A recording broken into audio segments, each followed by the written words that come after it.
সুজয় কৃষ্ণ ভদ্র যে কালীঘাটের কাকু বলে পরিচিত তাকে এবার গ্রেফতারি দেখাতে চায় সিবিআই প্রাথমিক মামলায়।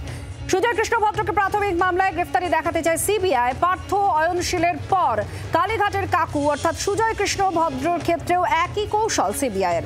শান্তনু বন্দ্যোপাধ্যায়কেও প্রাথমিক মামলায় গ্রেফতারি দেখাতে চায় সিবিআই। পিয়ালি আমাদের প্রতিনিধি আমাদের সঙ্গে আছেন। পিয়ালি, সিবিআই গ্রেফতারি দেখাতে চায় সুজয় কৃষ্ণ ভদ্রের, কেন কি বলা হচ্ছে?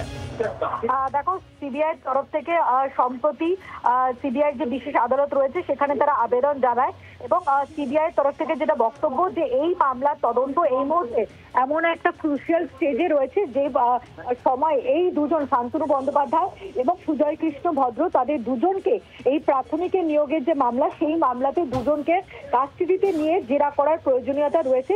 সেই কারণেই তাদের তরফ থেকে এই দুজনের প্রোডাকশন ওয়ারেন্টের জন্য আদালতের কাছে আবেদন জানানো হয়। আদালত সিবিআইয়ের কাছে কেস ডায়েরি তলব করেছিল এবং সেই কেস ডায়েরি খতিয়ে দেখে এবং খতিয়ে দেখার পর শান্তনু বন্দ্যোপাধ্যায় এবং সুজয় কৃষ্ণ ভদ্র তাদের দুজনের নামে যারা ইডির হাতে গ্রেপ্তার হয়ে এই মুহূর্তে প্রেসিডেন্সি কারেকশন হোমে রয়েছে তাদের নামে প্রোডাকশন ওয়ারেন্টের যে আবেদন সিবিআই তরফ থেকে করেছিল সেটা মঞ্জুর করেছে।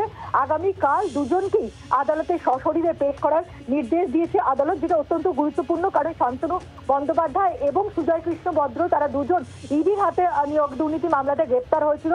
এর আগে তুমি জানো যে একইভাবে পার্থ চট্টোপাধ্যায় এবং অয়নশীল তাদের দুজনকেও কিন্তু প্রাথমিকের যে নিয়োগ দুর্নীতি মামলা সেই মামলাতে গ্রেপ্তারি দেখিয়েছিল ইডি এবং তাদেরকে গিয়ে জেরাও করে ইডি আদালতে গিয়ে। এবং এবার একেবারে শান্তনু বন্দ্যোপাধ্যায় এবং সুজয় কৃষ্ণ ভদ্র তাদের দুজনেরকে গ্রেপ্তারি দেখিয়ে তাদেরকে কাস্টাডি নিতে চায় সিবিআই।